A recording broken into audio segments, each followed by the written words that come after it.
Welcome to the Rim Break Rodeo. We hope this video helps. You start by confirming prerequisites.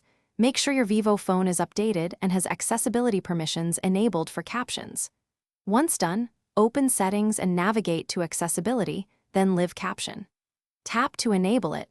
You'll hear brief audio feedback when Captions activate.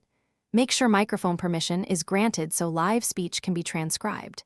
If you plan to caption recorded audio, play the file after enabling live caption. Otherwise enable while on calls or apps that produce sound.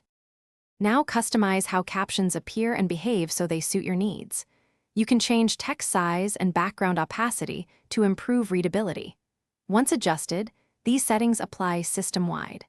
Make sure to select the correct language or enable auto-detect for multilingual content and add a secondary language if available.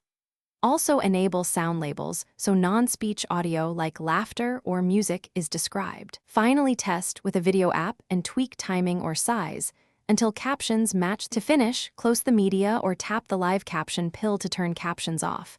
You can re-enable instantly from accessibility. If captions don't appear, make sure the media app is up to date and that background audio is playing. One key troubleshooting tip: if captions lag or stop, restart the phone and clear the media app cache. This resolves resource bottlenecks and stale audio streams. If problems persist, toggle microphone permission off and on to reset the transcription engine. Thanks for watching.